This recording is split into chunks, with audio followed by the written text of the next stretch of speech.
சாபச் செடிகள்.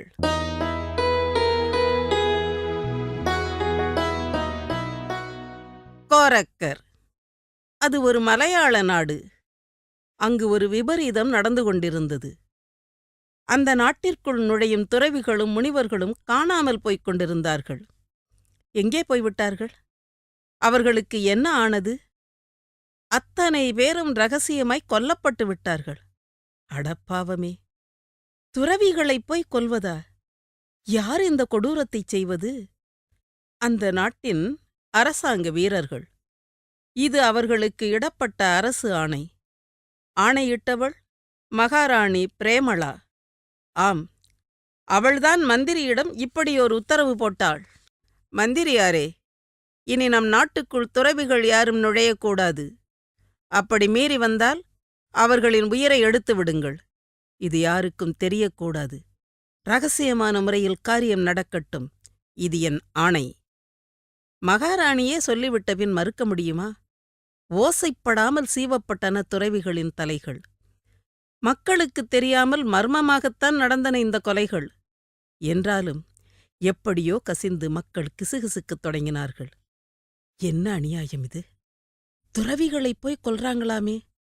இந்த நாட்டுக்கு ஏதோ தீங்குதான் வரப்போகுது. சரி, எதுக்காக கொல்றாங்களாம்? யாருக்குமே தெரியாத ரகசியம் அது.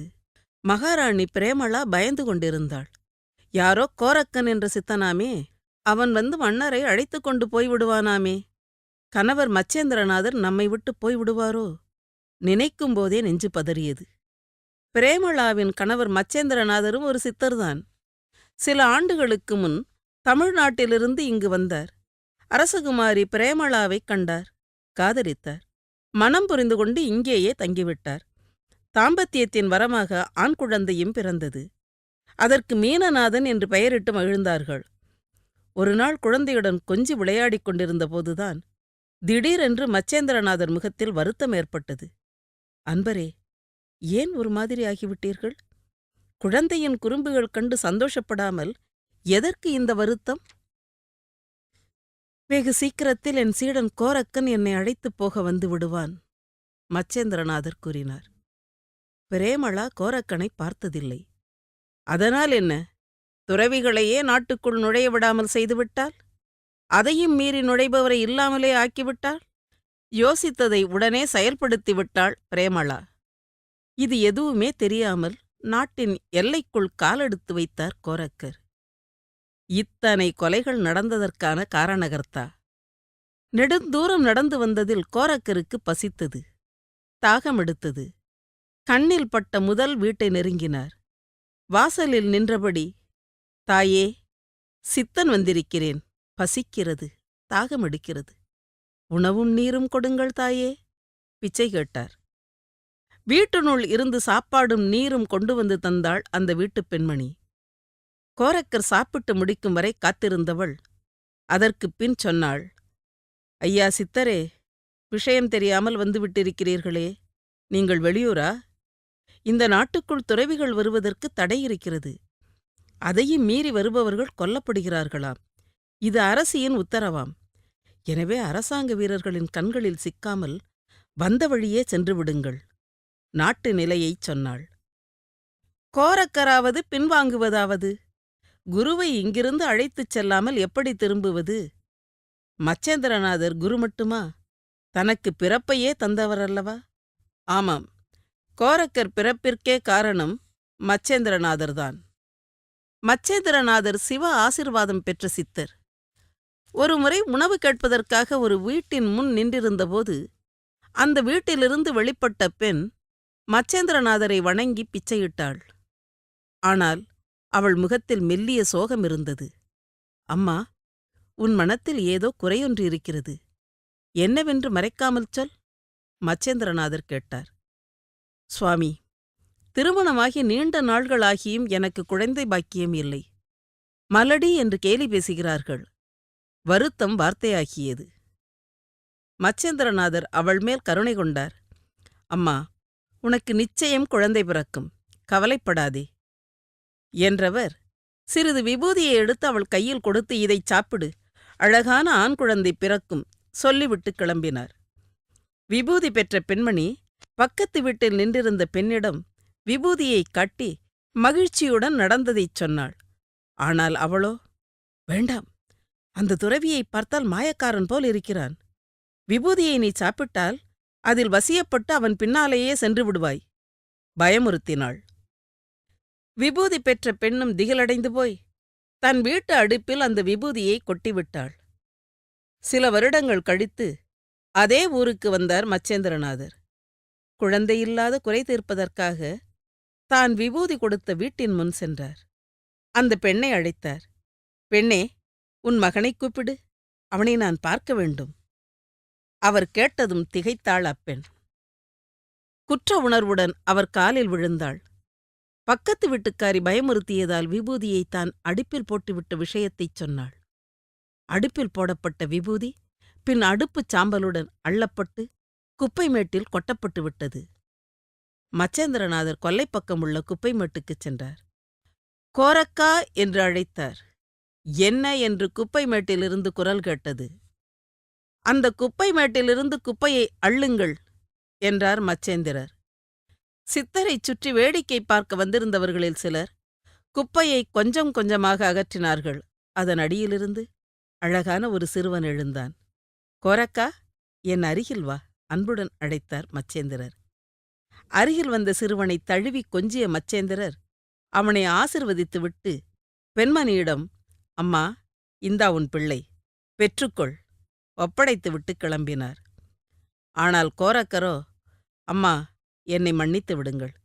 எனக்கு தாயும் தந்தையும் என் குருதான், நான் அவருடனே செல்கிறேன் என்று மச்சேந்திரநாதரை பின்தொடர்ந்து சென்றார். மச்சேந்திரரின் அன்பான முதன்மை சீடராக விளங்கினார் கோரக்கர். குருவிடமிருந்து பலவகை கல்வியும் கற்று ஞான உபதேசம் பெற்றார். சகல சித்துக்களையும் அடைந்தார். ஒரு நீண்ட தவம் செய்து பூரண சித்தரானார்.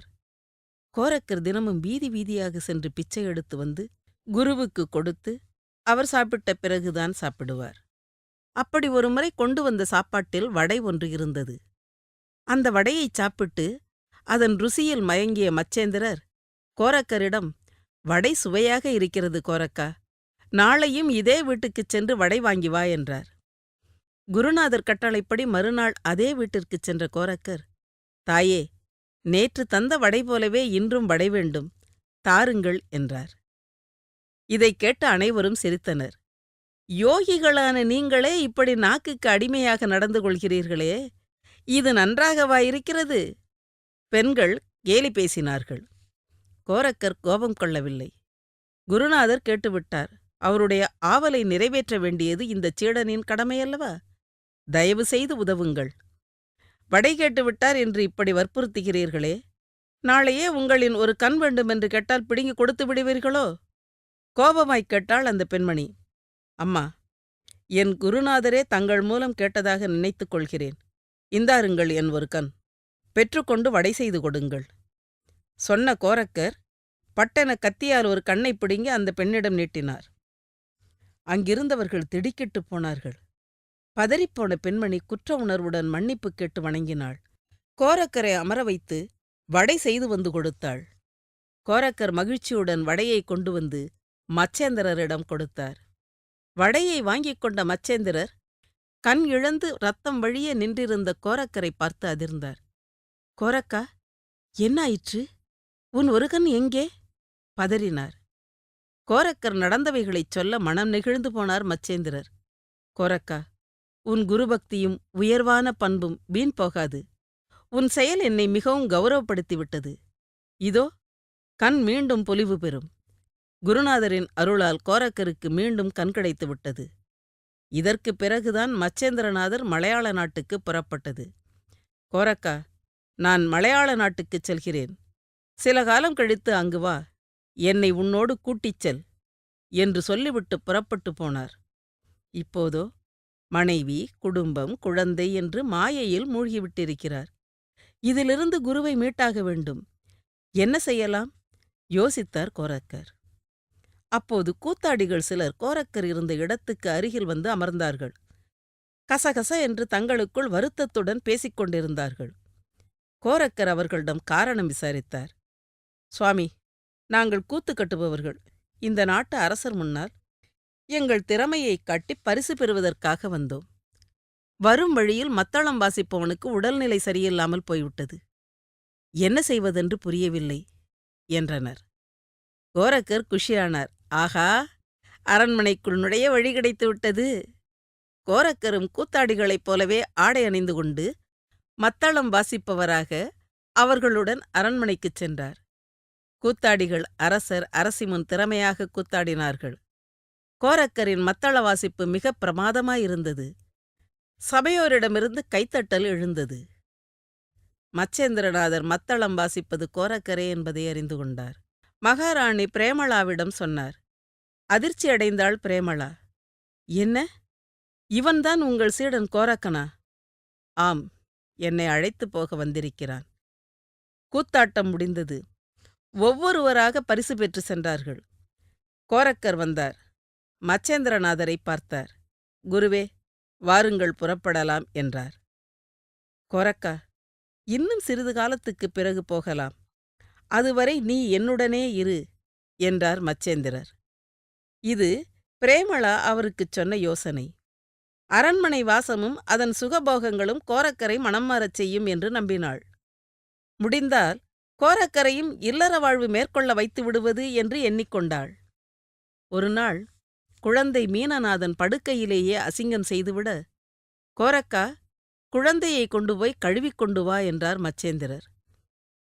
கோரக்கர் அந்த குழந்தையை எடுத்துக்கொண்டு போய் ஆற்றில் கழுவி கல்லில் அடித்து துவைத்து காயப்போட்டார். குழந்தை இல்லாமல் அரண்மனைக்குள் நுழைந்த கோரக்கனைக் கண்டு திகைத்த பிரேமளா, குழந்தை மீனநாதன் எங்கே என்று பதட்டத்துடன் கேட்டாள். கல்லிலே துவைத்து காயப்போட்டிருக்கிறேன் என்றார் கோரக்கர். மச்சேந்திரரும் பிரேமளாவும் அழுது அலறினார்கள். கோரக்கா, என் மகன் எனக்கு வேண்டும். மீனநாதனை இங்கே கொண்டு வா. கோபமாக கட்டளையிட்டார் மச்சேந்திரர். பிரேமளா இறந்து போன குழந்தை எப்படி வரும் என்பது புரியாமல் திகைத்தாள். உங்கள் சொற்படியே செய்கிறேன் குருவே என்றவர் ஆற்றங்கரைக்குச் சென்று, மீனநாதா, எழுந்து வா என்றார். கல்லில் அடித்து துவைக்கும்போது 108 சதை துணுக்குகளாக சிதறிப் போயிருந்ததால் 108 மீனநாதர்கள் எழுந்து வந்தார்கள். பிரேமளா அதிர்ச்சியடைந்தாள். 108 குழந்தைகள் இருக்கிறார்களே, இவர்களில் என் மகன் மீனநாதன் யார் என்று ஆத்திரப்பட்டாள். கோபம் கொள்ளாதீர்கள் என்ற கோரக்கர் 108 குழந்தைகளையும் ஒன்றாகச் சேர்த்து ஒரே குழந்தையாக்கி, பிடியுங்கள் உங்கள் மீனநாதனை என்று ஒப்படைத்தார். மச்சேந்திரரை இவனுடன் அனுப்பாவிட்டால் மேலும் என்னென்ன தொல்லைகள் தருவானோ என்று பயந்த பிரேமளா மச்சேந்திரரை கோரக்கர் அழைத்துச் செல்ல அனுமதித்தாள். குருவே, எப்படிப்பட்ட ஞானிகளுக்கும் அஞ்ஞான காலம் ஒன்று வரும். இதோ தங்கள் அஞ்ஞான காலம் முடியும் நேரம் வந்துவிட்டது. மாயையில் இருந்து மீளுங்கள் என்றார். கோரக்கர் சொன்ன தருணம் மாயையிலிருந்து மீண்டார் மச்சேந்திரர். மனம் மகிழ்ந்தார். கோரக்கா, சீடனின் பண்பை காப்பாற்றினாய். உன்னை பாராட்டுகிறேன். எப்போதும் என் ஆசி உனக்கு உண்டு. நான் நீண்ட தவத்தில் அமரப்போகிறேன். இனி நீ உன் வழியில் செல் என்று விட்டு அங்கேயே கானகத்தினுள் தவம் செய்யப் போனார்.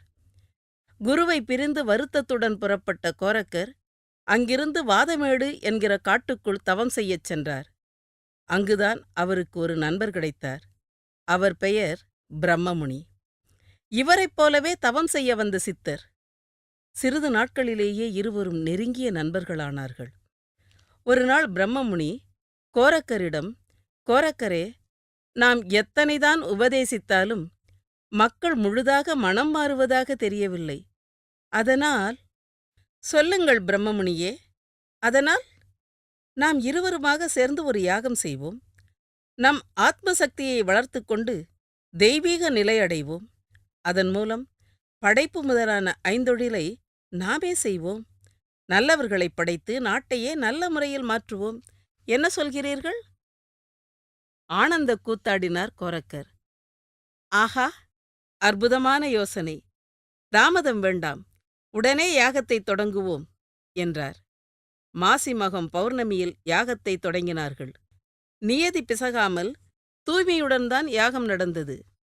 ஆனாலும் தெய்வச் செயல்களை தாங்களே மேற்கொள்ள வேண்டும் என்கிற அவர்களின் அகங்காரம், இருள் மாயை மருள் மாயை என்கிற சிவசக்தி கதிர்களாக வெளிப்பட்டு யாக குண்டத்தில் விழுந்தன. அதிலிருந்து அழகான 2 பெண்கள் வெளிவந்தனர். இந்தச் சமயம் அந்த பக்கம் வந்த அக்னி தேவனும் வருண பகவானும் அந்த 2 அழகிகளையும் பார்த்து மனம் மயங்கினார்கள். இதைக் கண்டு தேவர்களும் கூட மோகத்தில் வீழ்ந்து விட்டார்களே என்று கோரக்கரும் பிரம்மமுனியும் அதற்கு காரணமான பெண்களின் மேல் கோபமடைந்தார்கள். கமண்டலத்திலிருந்து கையில் நீரை அள்ளி எடுத்தார்கள். சித்தர்கள் தங்களை சாபமிட்டு விடுவார்களோ என்று பயந்து போனார்கள் அக்கினியும் வருணனும். சித்தர்கள் நீரை அந்த பெண்களின் மீது வார்த்தார்கள். உடனே இருவரும் 2 செடிகளாக மாறினார்கள். பிரம்மமுனியின் சாபத்தால் உண்டானது பிரம்மபத்திரம் என்னும் புகையிலை.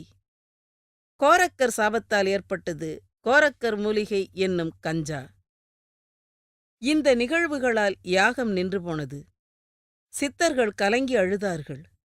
தவம் செய்து பெற்ற சக்தியெல்லாம் சாபம் கொடுத்து இழந்து விட்டோமே. இறைவா, ஏன் இப்படி ஆனது? நாங்கள் செய்த தவறுதான் என்ன என்று கதறினார்கள். சிவபெருமான் பார்வதி தேவியுடன் அவர்கள் முன் தோன்றினார். கோரக்கா, பிரம்மமுனி, உங்கள் தவம் சிறப்பானது. ஆனாலும் தெய்வ காரியத்தை நீங்கள் செய்ய நினைத்ததாலேயே இந்த விபரீதம் நடந்தது. அதனாலேயே பெற்ற சித்திகளை இழந்தீர்கள். வருந்த வேண்டாம். செய்த தவத்துக்கு நிச்சயம் பலன் உண்டு. இறந்து போனவர்களை பிழைக்க வைக்கும் சக்தி இனி உங்களுக்கு கிடைக்கும். அத்துடன் உங்கள் சாபத்தால் உண்டான இந்த 2 செடிகளும் யோகிகளுக்கு உதவக்கூடிய கர்ப்ப மூலிகைகளாக விளங்கும். வாழி நீங்கள் என்று ஆறுதல் சொல்லி மறைந்தார். இதன் பிறகே புகையிலையும் கஞ்சாவும் சித்த யோகிகளின் காயகல்ப மூலிகைகளாக பயன்பட ஆரம்பித்தன. இதற்குப் பின் தன் சீடர்களுடன் சதுரகிரி மலையடைந்து தங்கினார் கோரக்கர். அங்கிருந்த அரிய நூல்கள் பலவற்றை எழுதினார். அவர் எழுதிய வைத்திய நூல் கோரக்கர் வைப்பு என்று அழைக்கப்படுகிறது. இவர் கஞ்சாவை முதல் மூலிகையாக கொண்டதால் அது கோரக்கர் மூலி என்றே பெயர் பெற்றது. மற்றொரு நூலான சந்திர ரேகையில் பிற்காலத்தில் நாட்டில் ஏற்படக்கூடிய நிகழ்வுகளையும் வரப்போகும் ஆட்சிகள் பற்றியும் கூறியுள்ளார். இவர் பழனியில் சித்தியடைந்தார் என்றும் பேரூரில் சித்தியடைந்தார் என்றும் பலவிதமான தகவல் உள்ளது. புதுச்சேரியில் உள்ள கோர்க்காடு கோரக்கர் தவம் செய்த இடமென்றும் அங்குதான் சித்தியடைந்தார் என்றும் அதன் காரணமாகவே இந்த ஊருக்கு கோரக்கர் காடு என்று இருந்து கோர்க்காடு என மாறியதான தகவலும் அதில் ஒன்று.